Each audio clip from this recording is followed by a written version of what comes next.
Lupakan sejenak film perang Hollywood yang sering menonjolkan heroiknya saja. Mari kita bicara tentang realita pahit yang harus dihadapi para kru tank Panzer IV, sebuah mesin perang legendaris yang, bagi mereka yang menjadi awaknya, lebih mirip sebuah kapsul penyiksa berjalan.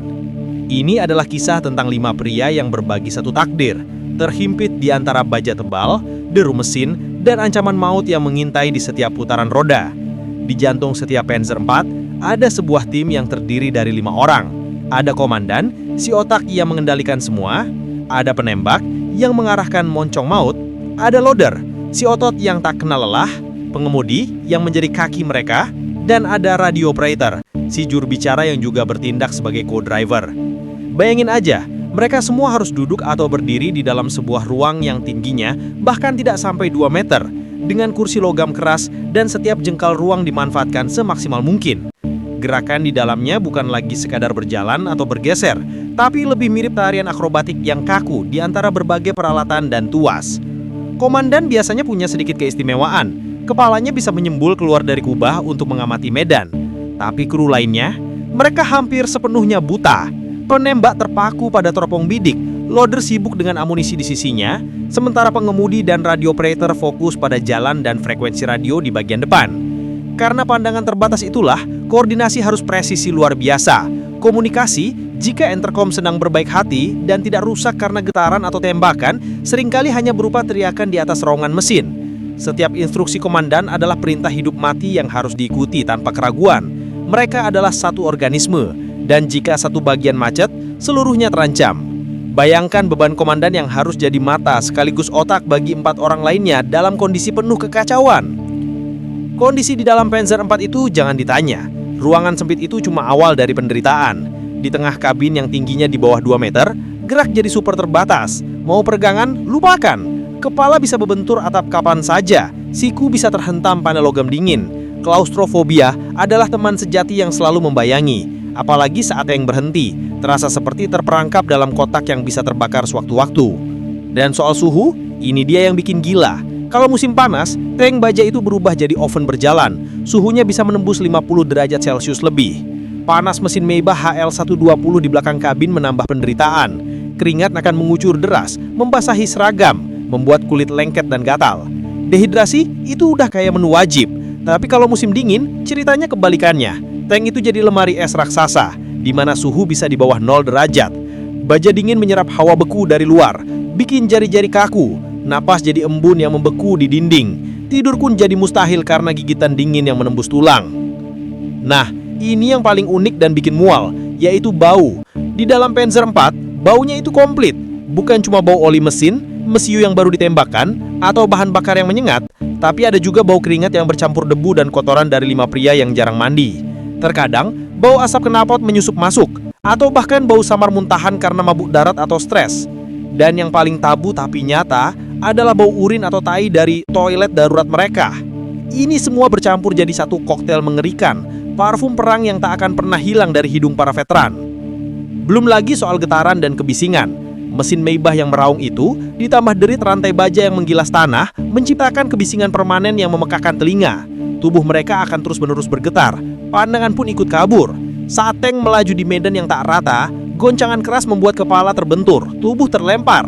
Ini adalah simfoni kehancuran yang tak pernah berhenti, membuat konsentrasi sulit dan telinga mereka berdenging sepanjang waktu. Tak heran, banyak yang pulang dengan gangguan pendengaran permanen, alias budek. Dalam kondisi serba tidak nyaman itu, rutinitas harian mereka adalah perjuangan murni. Makan bukan lagi ritual, tapi sekedar mengisi perut. Ransum kaleng atau roti kering yang seringnya udah agak keras, langsung dilahap di dalam tank. Tanpa cuci tangan, tanpa piring. Lupakan higienis, yang penting ada energi buat bertahan. Setiap suapan harus dilakukan cepat, apalagi kalau tank sedang bergerak. Minumnya juga parah, botol air terbatas banget jatahnya. Di tengah suhu ekstrim dan keringat yang mengucur deras, dehidrasi sering banget terjadi. Mereka harus menghargai setiap tetes air, karena tahu tanpa itu, fisik mereka akan menyerah. Tidur adalah kemewahan yang sulit didapat. Paling cuma tidur ayam di kursi logam atau di lantai baja yang dingin. Itu pun kalau tank sedang berhenti. Mereka tidur dengan setengah sadar, siap bangun kapan saja. Suara-suara di malam hari, entah itu angin, binatang, atau desingan peluru di kejauhan, selalu membuat mereka gelisah. Tidak ada istirahat yang benar-benar nyenyak, tidak ada pemulihan yang total. Dan yang paling bikin ngilu soal buang air. Ini topik yang jarang dibahas tapi wajib ada. Untuk buang air kecil, biasanya pakai botol atau ember yang disimpan di sudut kabin. Praktis, tapi baunya? Ya bayangkan sendiri. Kalau buang air besar, ini lebih parah lagi. Kantong plastik akan dilapis di ember, digunakan secepat mungkin, lalu diikat erat. Ember berisi harta karun itu harus disimpan di suatu tempat sampai aman untuk dibuang keluar tank. Bayangkan bau yang terperangkap di dalam ruangan sempit itu, terutama di tengah pertempuran. Ini adalah pengalaman yang sangat merendahkan martabat. Tapi ya mau bagaimana lagi? Mereka harus menyingkirkan rasa jijik dan ego demi kelangsungan hidup.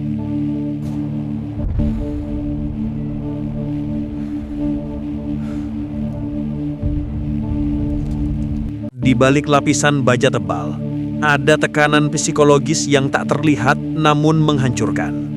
Kru yang sebagian besar buta di dalam tank, total banget bergantung pada komandan. Beban di pundak komandan itu beratnya luar biasa. Setiap keputusan, setiap instruksi bisa berarti hidup atau mati bagi dirinya dan anak buahnya. Ini menuntut kepercayaan mutlak dan pemahaman yang dalam antar mereka. Ketakutan terbesar mereka bukan sekedar mati, tapi terbakar hidup-hidup di dalam tank. Bayangkan terperangkap dalam kaleng baja yang berubah jadi oven pembakar dengan pintu keluar yang macet atau terblokir. Saking ngerinya, banyak kru yang menyiapkan pistol pribadi bukan untuk musuh, tapi sebagai jalan keluar terakhir agar tidak merasakan siksaan api yang perlahan. Ini adalah gambaran suram tentang keputusasaan yang menghantui pikiran mereka. Meskipun begitu, suasana di dalam tank seringkali penuh tegang, tapi ada juga momen-momen humor gelap yang jadi katu pelepas stres. Lelucon tentang kematian, tentang kondisi mereka yang menyedihkan, atau ejekan kecil antar anggota kru, itu adalah cara mereka untuk tetap waras. Setidaknya kalau mati di sini, kita mati bareng-bareng. Atau akhirnya dapat pemandian air panas gratis. Mungkin jadi lelucon pahit mereka. Ini bukan cuma buat meredakan stres, tapi juga buat memperkuat ikatan persaudaraan yang tak tergoyahkan. Mereka cuma punya satu sama lain. Saat bunyi meriam menggelegar dan peluru mulai berhamburan, tank berubah jadi mesin neraka yang bergerak. Para kru harus bekerja seperti robot tapi dengan insting manusia yang tajam. Si loader harus kerja super cepat, mengangkat peluru 75 mm yang beratnya 6-7 kg. Bayangkan, mengangkat karung beras kecil berkali-kali dalam hitungan detik di ruang sempit dan bergetar hebat. Gerakannya harus presisi dan cepat karena setiap detik yang hilang bisa berarti peluang hilang atau nyawa melayang. Komandan adalah mata mereka. Ia harus mengamati medan perang lewat periskop kecil yang visibilitasnya minim banget, atau kalau agak aman, kepalanya bisa sedikit nongol keluar. Tapi di tengah asap, debu, dan guncangan, dia harus mengidentifikasi target, menilai ancaman, dan ngasih perintah cepat ke penembak dan pengemudi. Ini tugas yang menguras mental dan fisik, butuh konsentrasi tingkat dewa. Seluruh kru harus tetap fokus, meski kabin penuh asap mesiu yang pedih di mata, bau yang menyengat, suara ledakan yang memekakkan telinga, dan guncangan hebat yang bikin tubuh terbentur-bentur. Adrenalin membanjiri tubuh, mengubah persepsi waktu. Mereka harus mengabaikan naluri untuk melarikan diri dan sebaliknya tetap pada tugas mereka, bergerak sebagai satu kesatuan. Satu kepanikan saja bisa bikin semuanya runtuh. Dan momen yang paling ditakuti saat tank terkena tembakan. Suara dentingan baja yang memekakkan telinga, guncangan keras yang membuat mereka terlempar, percikan api atau asap yang tiba-tiba memenuhi kabin. Setiap kru tahu, waktu untuk evakuasi itu super singkat, cuma hitungan detik. Keputusan harus diambil secepat kilat. Apakah coba keluar dari palka sempit yang sering kali macet, atau berusaha memadamkan api kalau memungkinkan? Banyak yang tak berhasil keluar, terjebak di dalam peti mati baja yang terbakar atau meledak. Luka bakar parah, syok, dan kematian adalah pemandangan umum. Kalau suasana agak tenang dan bahaya sementara menjauh, barulah para kru bisa sedikit bernafas lega. Mereka akan langsung keluar dari tank, meregangkan kaki dan punggung yang kaku, menghirup udara segar yang bersih. Kemerdekaan untuk sekedar berdiri tegak adalah kemewahan tak ternilai.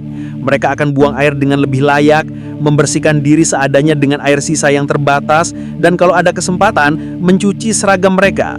Momen-momen singkat ini adalah kesempatan untuk terhubung kembali dengan dunia luar, dengan tanah di bawah kaki mereka, dan dengan diri mereka sendiri. Kadang mereka bisa menyalakan api kecil di luar tank untuk masak sederhana. Mungkin cuma merebus air buat kopi instan atau menghangatkan ransum kaleng. Momen ini di bawah langit terbuka, berbagi kehangatan api dan makanan adalah kesempatan langka untuk merasakan sedikit normalitas dan persahabatan tanpa tekanan konstan dari dinding baja. Anehnya, saat malam banyak kru yang memilih tidur di bawah tank mereka sendiri, bukan di dalamnya. Kenapa? Tank adalah satu-satunya perlindungan yang lumayan terhadap angin dingin, hujan atau bahkan pecahan peluru artileri yang jauh. Selain itu, tidur di luar memungkinkan mereka merasa sedikit lebih bebas dan tidak terkurung dibandingkan dengan kabin yang pengap. Reservoir itu adalah segalanya bagi mereka.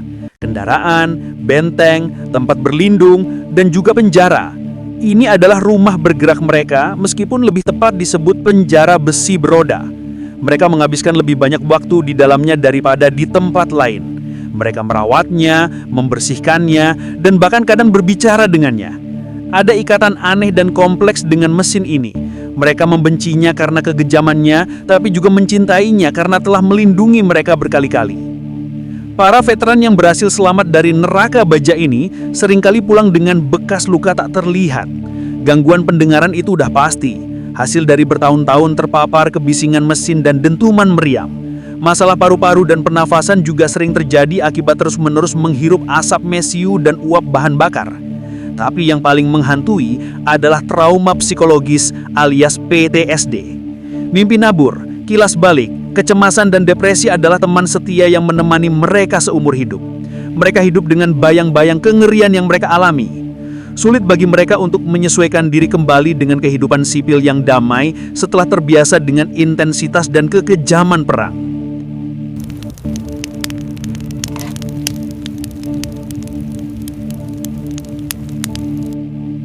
Jadi begitulah kira-kira gambaran kehidupan di dalam tank Panzer IV. Bukan cuma soal mesin perang, tapi lebih ke neraka berjalan yang harus dihadapi para kru setiap hari. Ini adalah kisah tentang ketahanan manusia yang luar biasa dalam menghadapi kondisi paling brutal. Kisah tentang ikatan persahabatan yang ditempa dalam api pertempuran, tentang ketakutan yang mendalam, dan tentang pengorbanan yang tak terhitung. Panzer IV adalah saksi bisu dari penderitaan, keberanian, dan sisi gelap kemanusiaan. Detail-detail kecil seperti bau, getaran, atau bahkan cara buang air yang jarang diangkat, justru memberikan nuansa otentik yang membuat kita bisa sedikit merasakan betapa beratnya perjuangan para prajurit di dalam peti baja beroda itu. Kisah mereka adalah pengingat abadi akan harga yang harus dibayar dalam setiap konflik bersenjata, dan betapa berharganya perdamaian. Gimana menurut kalian? Tulis di kolom komentar ya. Jangan lupa like, share, dan subscribe Kopral Gondrong untuk konten menarik lainnya.